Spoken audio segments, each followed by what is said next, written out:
Yes, you are. Or are you moderating? I'm going to Introduce it. But do you want me to You can? Oh, you're asking the question. Oh, in I that think you case- know more than about. I will assist in any way I can. How are you guys? My name is Ivana Cadaver from the television series Macabre Theater. And everybody's having a good time at Son of Monsterpalooza. Elliot Bronski. Right? All right, and what better way to kick off the theater than with this amazing man? And it's the Master of Horror, the official biography of Mick Garris. So let's give everybody.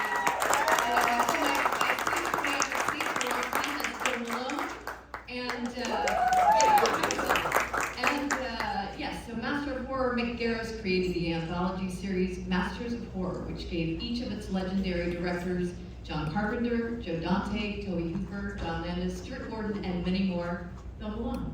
So, all right, and to go ahead and moderate this, it's going to be Abby Bernstein. Give her a huge applause. We're going to ask Nick all about this and more in the discussion of the book. And there's limited availability of the books for signing in the lobby afterwards. This is on. And mine is not. Yes. So this. And of course, Cynthia Garris, my wife before. And Bill Malone, director, writer, special effects. Genuine weirdo. Genuine weirdo, special Swell effects guy. artist, cat lover, and interviewee for this book. First of all, I owe a tremendous debt of thanks to Abby, who for years has been asking me if she could do a biography, and I said, nobody wants this biography. My mother's dead, who's going to buy it?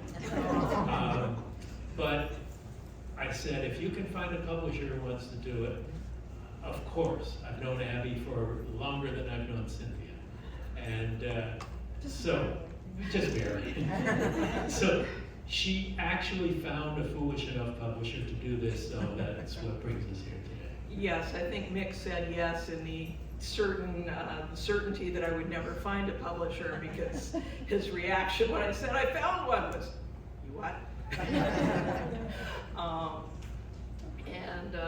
Once we got over the shock, I asked Mick for who he thought I should talk to, and he gave me a nice long list of people. And of course, I knew Cynthia, because I've known Cynthia pretty much since she's known Mick. And nobody knows me better. And Bill, because he's a very old friend of Mick's. I think you guys have known each other longer. Since 1977. Yeah. Well, and I'll tell you how we met, just to interrupt you briefly. I was the receptionist for the original Star Wars, answering phones. Star Wars, may I help you? Back in 1977. And Bill And they was were in a dentist's office. in a dentist's office, which is now a massage parlor. But Bill was working for Don Post Studios, and he made the Star Wars masks, as well as making the deal with the Star Wars Corps. And Bill, you should also know, sculpted the original William Shatner Don Post mask that was revised for Halloween, the original 1978 Halloween. So one of his many, many talents.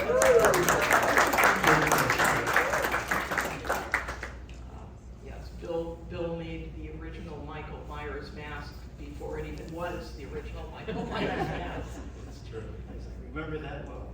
I also remember meeting Mick too, because we had gotten this deal.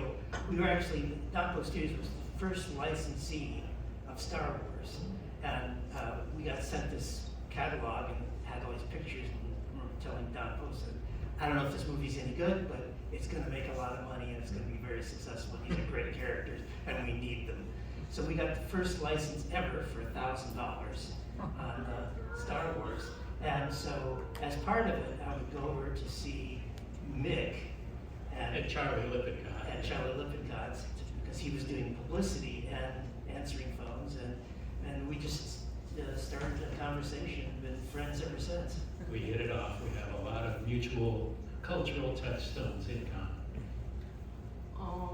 And since I think we all know the answers to each other's questions at this point, do any of you have any questions? One right here. I'm a huge Michael Jackson fan, still is to this day, and I always wanted to know what was it like working on a Thrill set with him? Well, both of us were on. I know, yes. So, the question, if you didn't hear it, was he's a huge Michael Jackson fan, and what was it like working on the Thriller set? And you may not know that later on I directed the first 2 weeks of production on Ghosts, which Yes. 3 years later Stan Winston finished. Yeah. But do you want to tackle it first?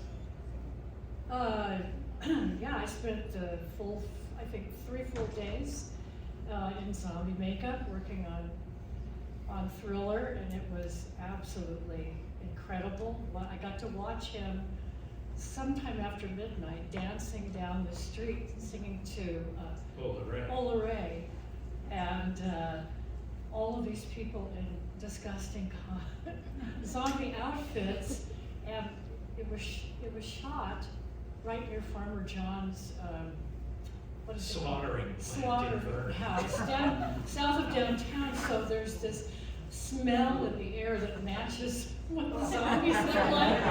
It was a real just a complete experience of death. But he was such a sweet man. He very easy to talk to, and What was amazing about Michael was he was very quiet, very shy. Hi, how are you? And then once the camera started and John called action, bang, here's this magnetic dynamo of human being just overflowing with talent. But he treated everybody very well. It was hard to get him, when I was directing him on Ghosts, it would be hard to get him to the set sometimes because he had people, bodyguards and the like, who protected him, who didn't even let him know when we needed him. So there was one time on the Ghost set where I said, we've been waiting for many hours for Mr. Jackson.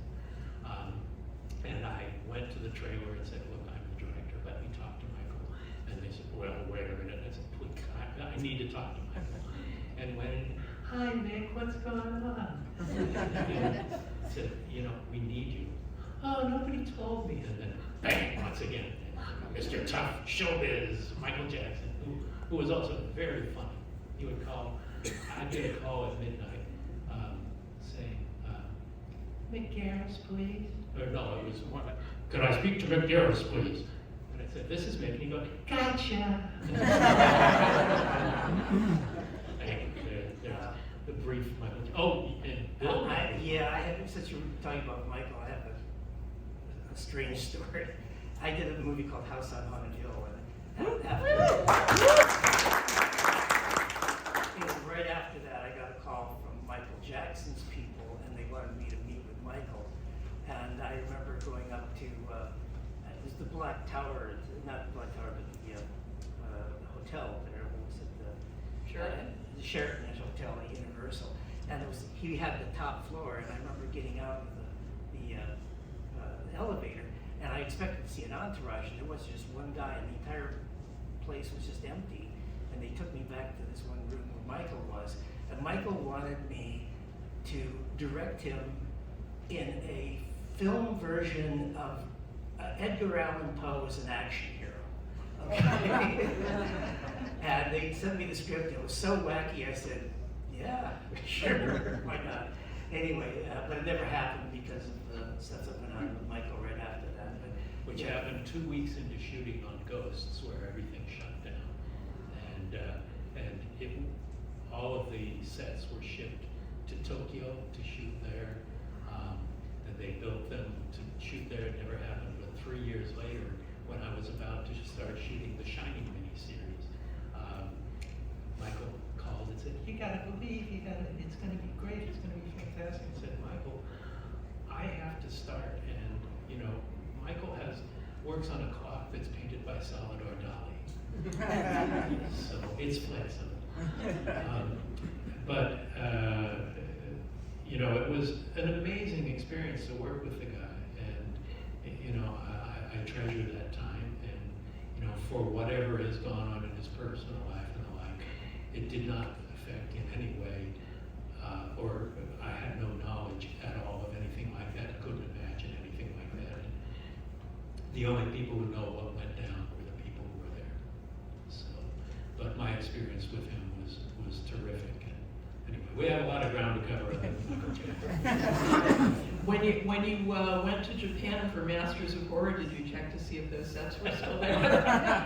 No, they've been shipped back by then because they finished it in Los Angeles in a hangar at the Burbank airport, or at the Van Nuys airport. Before we completely get off Michael Jackson, you own. Don't put it that way. I'm sorry. Before we get off the subject of Thriller, you had kind of a stunt in your entrance into Thriller. Well, I climb out. I'm the last zombie to crawl out of the ground, and now I don't need makeup for that. You know? But basically, if you go back and look at it, if you don't know which one I am, and Cynthia is obvious because she's tall and lissome and beautiful, even under the zombie makeup. But for me, I look like this. Right? Yeah, okay. But they actually like had you under the sound stage and under a Oh, little both bit of of us dirt. did that. Yeah. There were trash bags Yeah. that were perforated that had dirt piled over them, and we had to break through. Yeah, it was very claustrophobic. It was the whole set, the whole graveyard set was built on top of bleachers. So you had to crawl in from the back, and it just got narrower and narrower and narrower as you got towards the front of the set.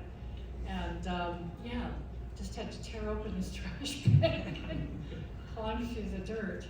And, All in your mouth and in your eyes. but when we wrapped, I guess the costume people, not the designer, Deborah Dolman was the designer, but one of her ladies who helped her with costumes came to me and said, Michael has ordered all the costumes to be destroyed. If you want anything, grab it now. So I grabbed his, mine, and Elaine Baker's costume. She had a big ball gown. We have the only ones We have left. them. And After all these years. they're at the Mopop Museum in Seattle on display in there. But we won a couple of costume contests wearing our Really, nobody knew what they were, but really so great in those wonderful costumes. Another question. Tony. Hey, in researching this book and the fact that you've known Mick so long, was there any surprising tidbits that you found out? Something that you didn't know about him that you learned during My life before movies. Yeah, during the research process? Yeah, I found out that, was it your grandmother who knew Bonnie and Clyde? Who met Bonnie and Clyde, yes. And she was a seamstress for a company that still exists called Side of War. They're in Sherman Oaks, we're right in Studio City.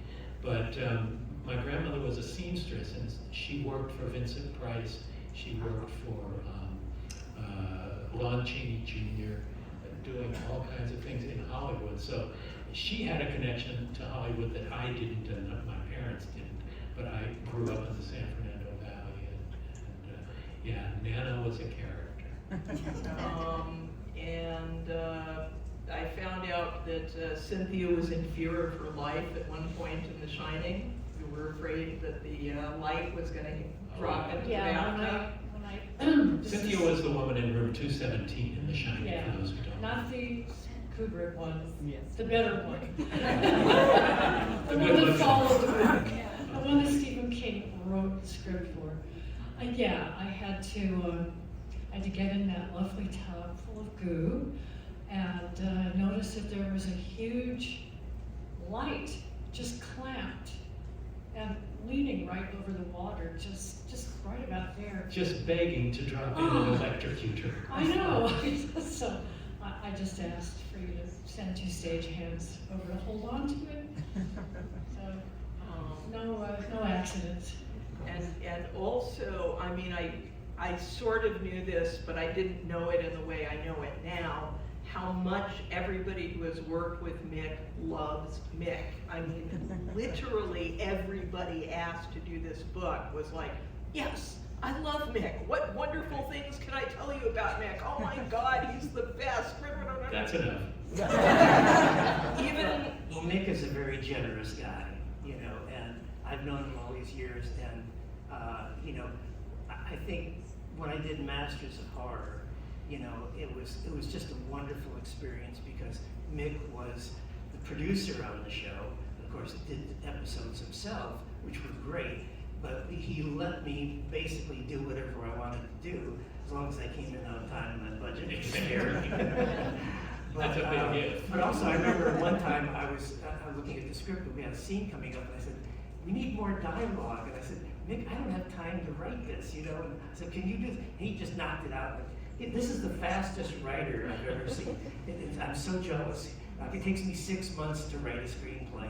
He'll knock one out in a couple weeks, you know. So they're good. Well, he's a writer first, you know. That's a it's difference. true. I You're mean- an artist and a filmmaker first. Bill is a great Amazing sculptor and artist. painter as well, Yeah. but it's true, I've been writing since I was 12 years old, and I was fortunate enough to have been born with that facility to not agonize over it. Not that it means I'm a great writer, but it comes easily to me, and I love the process, which is why I write books as well. We'll have my most recent book, fictional book, out there on the table with the biography that Abby wrote.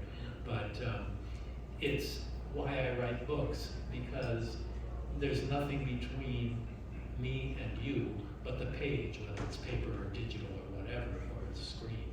But you know, it's internal, it's external, and writing for me is a completely enjoyable experience. And I'm about to curse myself by saying I've never had writer's block. So here it comes. and in fact, I interviewed this gentleman, Tony Timpone, over here, who, in case you don't know, was the editor for 30 years of 25 years Hiker. of Fangoria. Yay!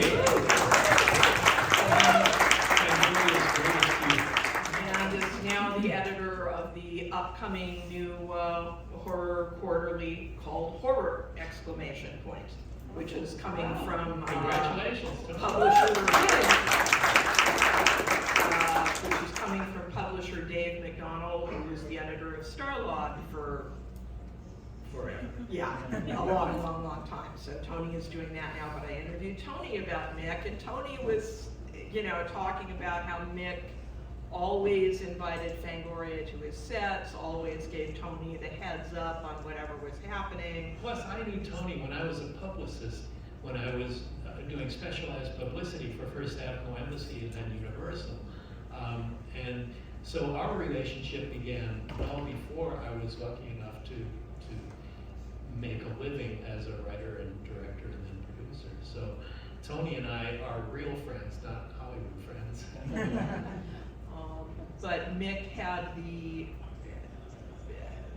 both the kindness and the professional good sense to make sure that the lines of communication were open with Fangoria, because you'd be amazed at how many films don't do that to their detriment. Well, it was to credit Avco Embassy, Bob Ramey at Avco Embassy, and then later Universal, which he ran, that he respected the genre enough to bring me, and I was the first person to work full-time in a studio doing specialized genre publicity. And, you know, it started out doing a show on the Z Channel where I interviewed luminaries from Steven Spielberg to John Carpenter to Toby Hooper. And then that journalism turned into a profession doing publicity, which is a job. I love dealing with people like Tony, but publicity was not a fun job. And then finally, the first person to hire me as a screenwriter was Steven Spielberg on Amazing Stories. And I didn't realize until many years later that I was the first person hired to write a script for Amazing Stories. And then they asked me, I wrote it in 3 days and turned it in, and they asked me to write another one right away, and then to go on staff as the story editor. But that had all happened. I was doing publicity on E.T. and Poltergeist, and Stephen knew me from my Z Channel show, which afterwards he said, you know, I really enjoyed that, and I've never enjoyed one of these before. So, and then I was interviewing him for the making of The Goonies on location up in Astoria, Oregon, and he said, you know, what are you, you must do a lot of these making of documentaries, and I had done Gremlins, and I'd done The Fog, and Escape from New York, and all that. And I said, which is something you never want to say to Steven Spielberg, well, I'm trying to do less because I want to establish a career as a screenwriter. Oh, really? He said. We're looking for writers for this new show I'm doing called Amazing Stories. And it's not usually that easy. Now, I was 33 at the time, so I had been writing literally for 20 years, but trying to make a living at it for 10 years before that. But it was just a door that opened that I'm lucky to this day hasn't closed yet. So. Yes. Hi, how was your experience meeting and working with Wes Craven? Well, Wes, I never really worked with him other than doing interviews with him Yeah. on the Postmortem podcast, but Wes and I became friends. Wes, a very sweet, very honorable, really terrific guy. You know, he was a school teacher. He was a professor. He was Professor Wes. Yeah. And he was always like that, but he had this sense of humor, much like Stuart Gordon, where you couldn't always tell if he was joking. And, you know, it was something that made him special. You see it in all of his movies.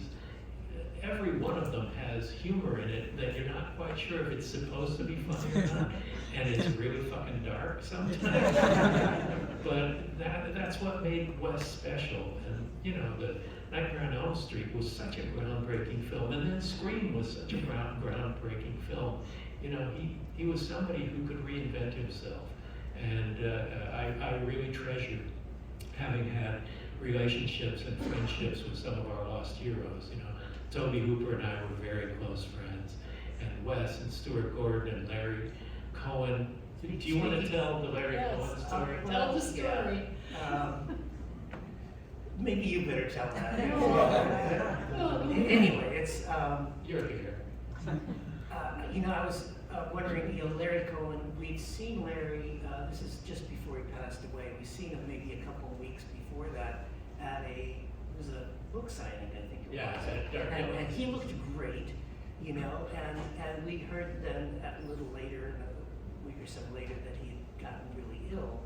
And so we said, well, we should go over and see him. So I called up Mick, and Mick said, yeah, let's go see him. So we called up, and he said, yeah, come on over. And so we drive to his house in Beverly Hills, which is this rambling, great old place. And when we get there, was it his daughter? His daughter, yeah. His daughter answered the door and said, well, you know, Larry's really not feeling well, and maybe I don't think he's going to be able to see you. Of course, we were very disappointed. But she said, let me go check. And so she goes upstairs. She comes back down. She says, yeah, Larry would like to see you. So Mick and I go upstairs into his bedroom. As we walk in, Larry's in bed. He looks over at us and goes, bye, bye. And Mick and I look at each other. What the hell just happened, you know? And this went on for probably like a minute. And suddenly Larry pops up and starts laughing. He was fucking with us. And he died the next day. Yeah, he did. And I cherish that. But that's Larry. It was so wonderful, you know, and then we sat on the side of his bed, and he told us all these stories about, you know, about his life that I don't think he told anybody that I knew of. His stand-up career. Yeah, he was a stand-up comedian in New York, and but what that's one of my A great memory to treasure. prized memories. You know. Yeah, and that's one of the great things about Masters of Horror. You know, I've kind of been the Rolodex of horror for a while. It's just our paths interconnect a lot. I'm the Zelig of horror. You know, any picture from some famous horror movie, I'm out of focus in the back corner. But Masters of Horror was the opportunity to put the inmates in charge of the asylum. And all of these really great people getting to do uninterfered work You know, like Bill was talking about, Bill was able to make the movie he wanted to make his way. There was no studio or network in the way, and when they tried to be in the way, my job was to be the buffer. No, you were totally supportive, and that's such a blessing. It seldom happens in this business. But it's such a great opportunity to know my heroes and get to meet my heroes, and not only meet with them and get to know them and become friends with them, but to offer them the opportunity to do work unencumbered in ways that they hadn't in decades, if ever. And to be an enabler of that sort is something that will follow me to my grave, you know. And it's something really, a terrific experience to have had. And then you'll get up out of your grave and go, oh, look Yeah. at me. I know what I'm gonna look like when I'm dead for a while. One other thing I learned, because Mick gave me the name of some of his bandmates, is before Mick came up to Los Angeles to be in the film industry, he was a rock and roll songwriter and lead singer. Can you tell? In a band called Horse Feathers, and he was unusual in the fact that he was one of the very few people in rock and roll who did not drink or do drugs. And so when he was Ever. yeah, so when he was That is applause I have not heard. I just didn't want to do it. but when they were performing at venues that I guess were intimate enough to allow for this, the audience members would throw joints up onto the stage and Mick would throw them back. No, I throw them back to the roadies over my shoulder. So somebody got something out of it, but these stories from the bandmates were very entertaining. They apparently And embarrassing. one of them, not Mick of course, got himself arrested.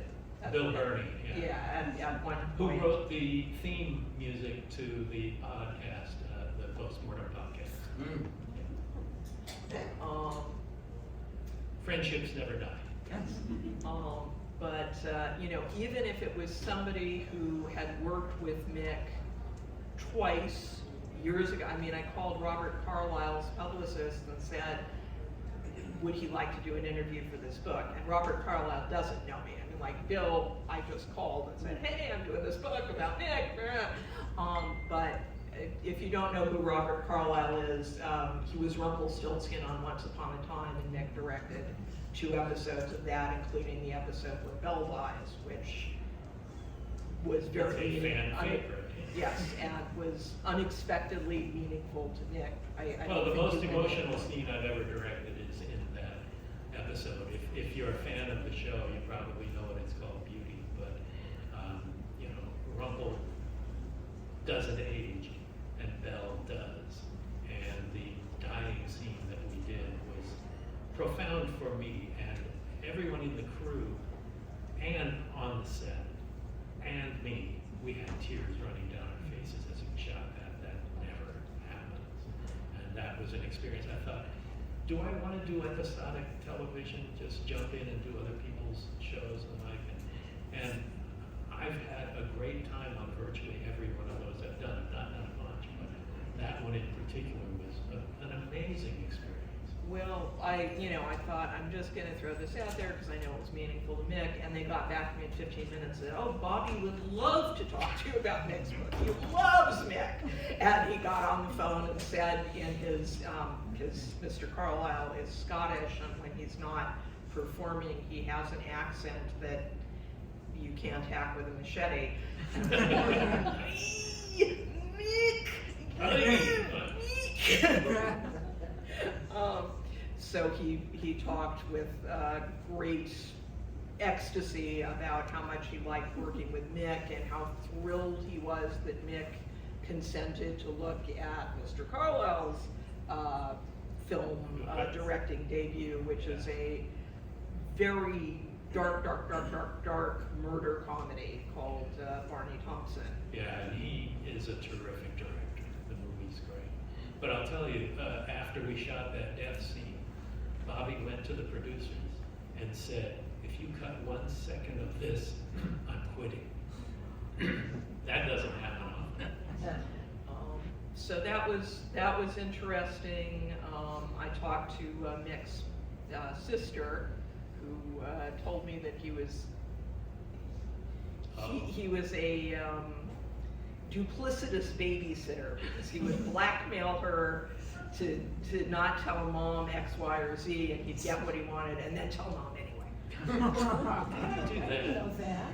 I never heard that. I don't remember that. It's in the It book. was in the book, and I read the book, and I don't remember that. So You're watch not it. such a white sheep. He always I've told me he always- was the white sheep of his family. Yeah, they all got in trouble and I didn't, but it's only because I was duplicitous, I guess. Duplicitous may not be the right word, but. Well, I think it's good enough.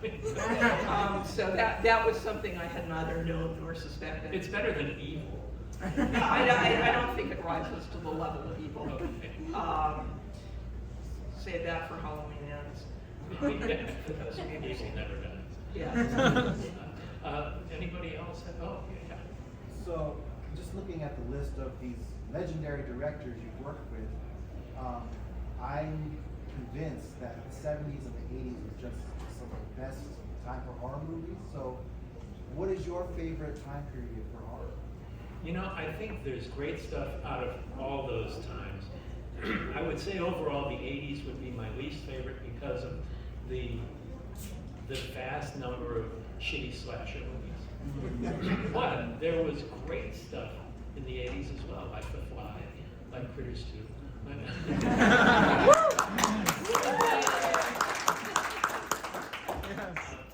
But there was really good stuff in the 80s. But the 70s changed everything.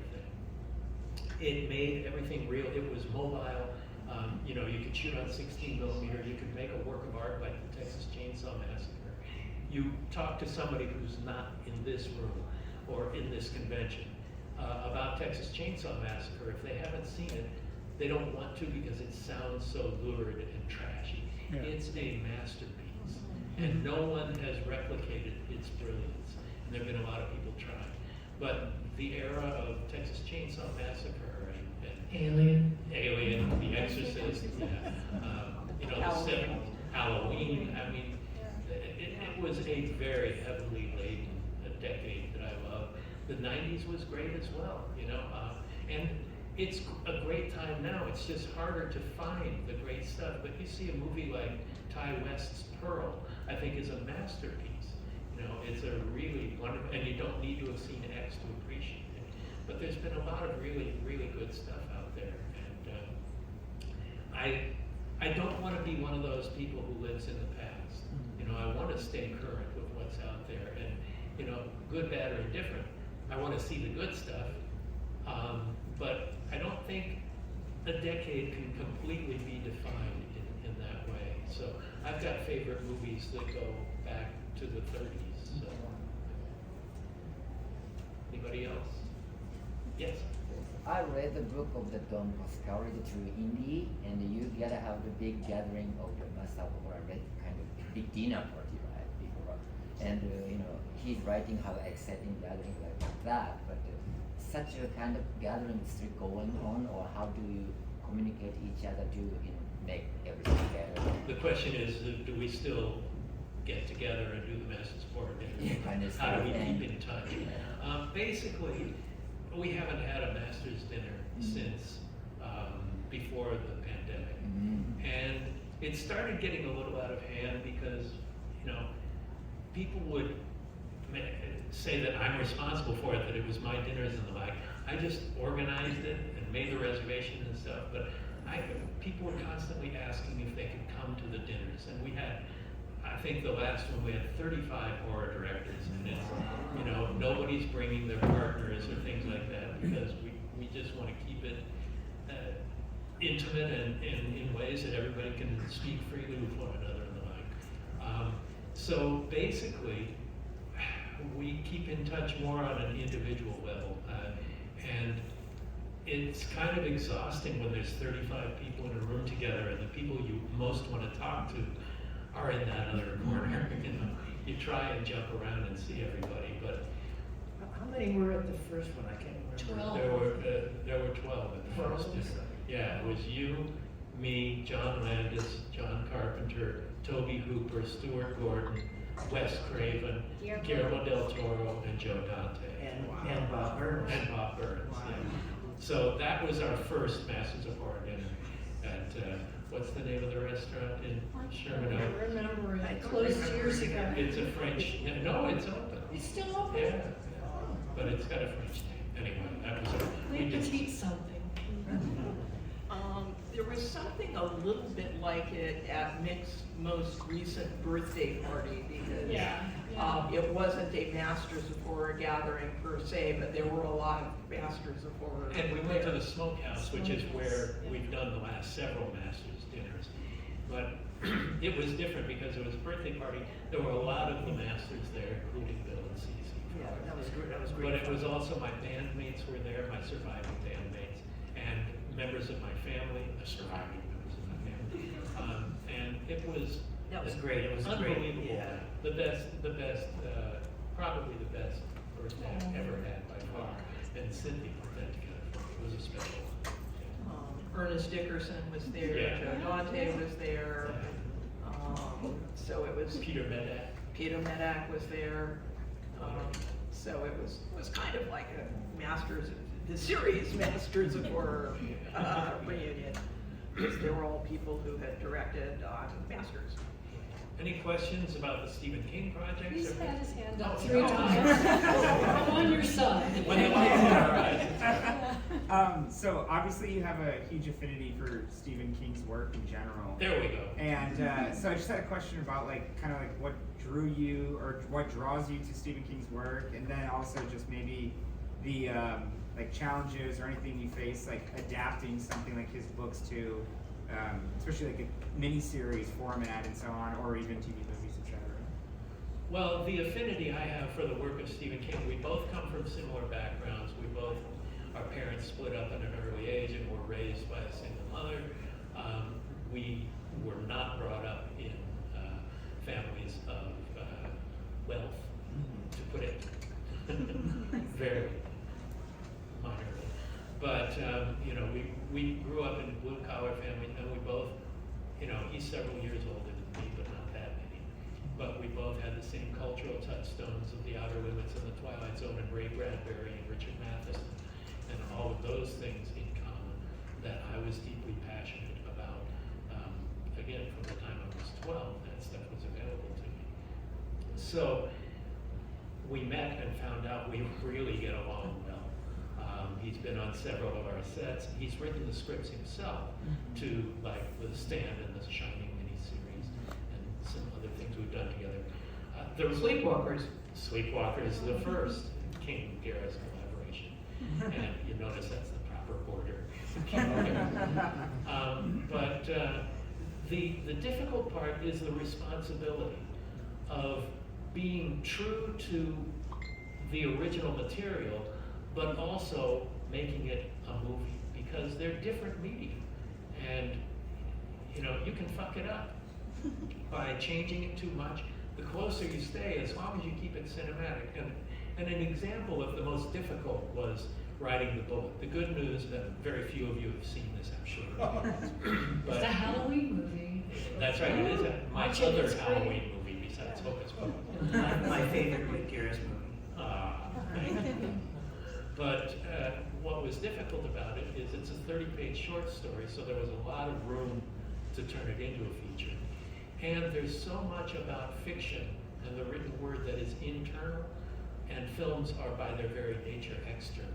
So figuring out how to have the lead character of Alan externalize those internal thoughts by cinematically adding a second Alan visually into the show and having him have conversations with himself rather than voiceover, which I think is a cheap anti-cinematic way to approach literary work. So that was an experiment that I tried that didn't work commercially, but it's something that's really near and dear to my heart. Yes. Somebody back here. This gentleman. You, yes. Yeah. Hi, I just walked in, so I don't know if this was covered or not, but I want to say thank you to you. because this summer this man did something really neat. He complained to Fathom Events about the showing of The Thing. And I appreciate that because I unfortunately caught the first showing of it, and it wasn't, I knew something was off, but you know, when I read what you did in the news, and maybe this will moving forward, this will push Fathom Events to be more careful about the presentations, you know, so I really appreciate someone of clout saying something that got recognized, so. Thank you so much. That, you know, I don't know. Well, for those who are not familiar with the incident, would you care to elucidate? Has everyone here been to a Fathom event? That's where this company called Fathom Events, they put on events at movie theaters and they broadcast them electronically by satellite to all the theaters. Well, they were doing the 40th anniversary screening of The Thing, John Carpenter's The Thing. I was thrilled to go see it on the big screen the way it was meant to be seen. Well, we saw it, and I found out later why it was such a piece of shit. But it's a widescreen movie, they showed it in 1:8:5, so they were cutting off a quarter on each side of the screen. Resolution was terrible. The resolution looked like a bad DVR recording, which is indeed what it turned out to be. It's a dish hopper machine that they use. So it wasn't even in HD, and it wasn't widescreen. The resolution was terrible, and it skipped like watching a really bad Netflix connection. Oh no. And everything that could be terrible, and it didn't have surround sound. And it was a mess. And so I wrote it up on my social medias about that, and they had a second screening where they improved it. They didn't improve it everywhere, but in a lot of the theaters. And it really made a difference, and a lot of people, it's the only time something I've done has gone viral. It did its job, and I was amazed that, you know, it's what one person can do by just not accepting this shit. When we're capable of better projection than ever, to have to eat that crap and pay $20 to do it is just outrageous. So, excuse my ire. Somebody here. Oh, for me? Yeah. I'm an aspiring writer myself, and I tend to struggle with dialogue, feeling very one-dimensional. So I wanted your perspective on how you approach dialogue and making it full of life. Well, you are every one of those characters, and every one of those characters has to start with you, and there are different facets of the jewel that is you. And, you know, it's living it and adding life to it, but it's paying attention. You know, to be a good writer, you're a good observer, and you notice what makes people unique, what makes them different, what's funny, what isn't. And in screenwriting, you're not just recording something, you are inventing it, and you are giving it life, and you are making it more entertaining than real life. The movie of this would probably not be a very interesting film, but it's just living in it. And the other thing is fearlessness. To be a really good writer is to not be ashamed to show emotions, to be emotionally naked, and allow yourself to go places that are embarrassing to you. If you can't do that, you can't be a great actor, you can't be a great writer, you can't be a great painter. And I think it's just allowing everything around you to seep in and soak it all up and know what works with you. When you watch a movie, what works and what doesn't, and just keep doing it. You know, I wrote for 20 years before I made a living at it, because that was what I did, and I couldn't not do it. And Bill has. No, I just wanted to say good advice, and I wanted to mention one other thing. You got to remember that you're making films, and it's not a stage play. And one of the things that I remember seeing an interview with Billy Wilder. If you don't know who he is, he's one of the great directors and writers of all time. He did Sunset Boulevard and Double Indemnity, and the guy is awesome. And I remember seeing an interview with him, and he said the first thing he did when he finished one of his screenplays is he'd go back through it and say, how much dialogue can I take out to make it still work? And I think that's the key to great filmmaking, is you gotta remember, don't fill in all the blanks, you know, let it have some mystery. So just a small offshoot of that, I wrote a script that was almost Billy Wilder's last screenplay. So that would have been the honor of 1,000 lifetimes. But it didn't happen, so here I am. That was something else I learned while writing the book about that. I never met him, but he did Yes, you read the did. script. Yes, you did. Oh, yeah, we met him He at wanted to see Sunset Boulevard projected. Frank Darabont arranged One it. last time, and Frank Darabont arranged it at the Cinematheque in Hollywood, at the Egyptian Theater. And it was just Billy Wilder and somebody who was accompanying him, and just a few of us. And it That's was right. just, we didn't chit-chat with him, but we saw We him met and him. said hello. And that was the last time he saw I think it's his greatest film, but that was the last time he got to see it. And we're so privileged. We were that zealots. We were, yes, we were zealots, Mr. and Mrs. Here's somebody over Has there been a particular project, either through music, writing, director, that you found to be the most emotionally fulfilling for you? Well, writing and directing kind of battle against each other, but directing is the most fulfilling, and maybe directing The Stand. It was the hardest I've ever worked in my life and the longest I've ever worked in my life. I spent a full year away from home working on that miniseries. But when you're directing, it's going to get out. It's going to get made. When you write, chances are 90% of the time what you write is not going to happen. But doing The Stand was so overwhelming, and it is the composite of all art forms. It incorporates music, it incorporates acting, it incorporates art direction, it incorporates cinematography. Just every art there is represented in a film.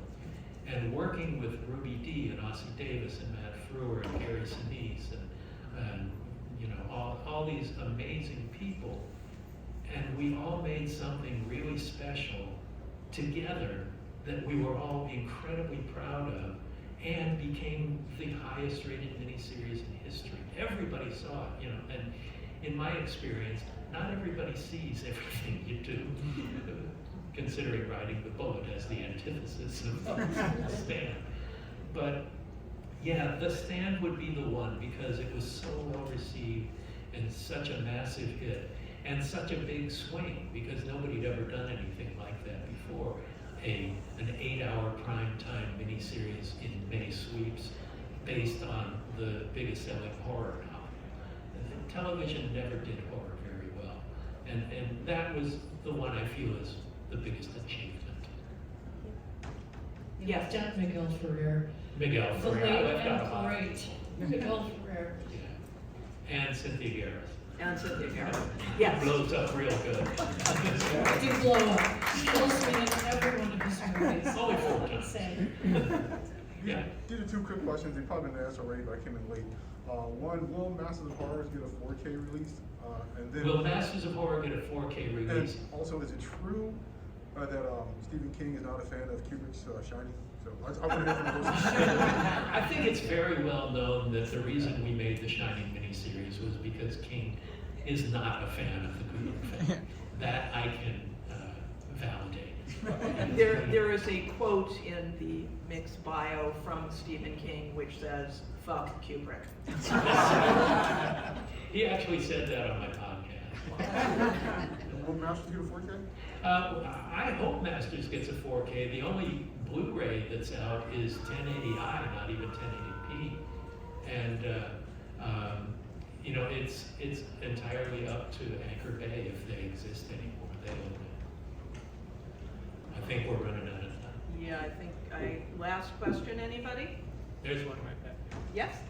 Just speaking to Mick's status as the Rolodex of horror, I was just wondering if you could speak to why the horror community seems to be so welcoming and so tightly knit as opposed to other fandoms. Because we are the gutter genre. We are the people in a disrespected genre. There's drama, there's romance, there's mystery, there's westerns. but we are in touch with the baser instincts. We are willing to go into what our fears are, and not everybody wants to touch the blood and guts of what's under our flesh. And so it's a disreputable genre that nobody understands other than the people like us, you know, Google Gobble ones of us. What's that thing that you always say, there aren't any greatest westerns of all time conventions. There aren't any, you know, this is it. I mean, Yeah, they don't horror have drama conventions. convention. Yeah, exactly. But we're in it together. We want to own this genre. We want to own the movies. We don't just want to stream them. We want to participate. We feel they're ours, and it's our common bond. There's so much that everyone in this room shares, and that's what makes it special, because we want to share it with one another. I see that clock ticking. No, I agree. Oh, okay. It's tightly knit because we're the ones who really know how to use the needles. Well put. Any last ones? Yeah, just here to Mick.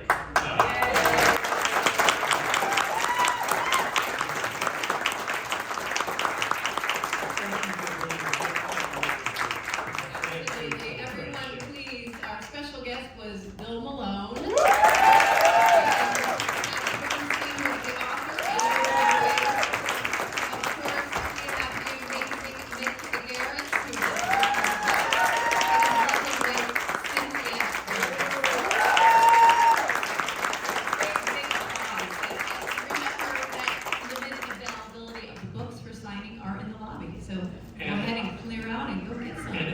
Else you want signed, I don't charge for signings. I never have and never will. So if you have anything you want to, please bring it up.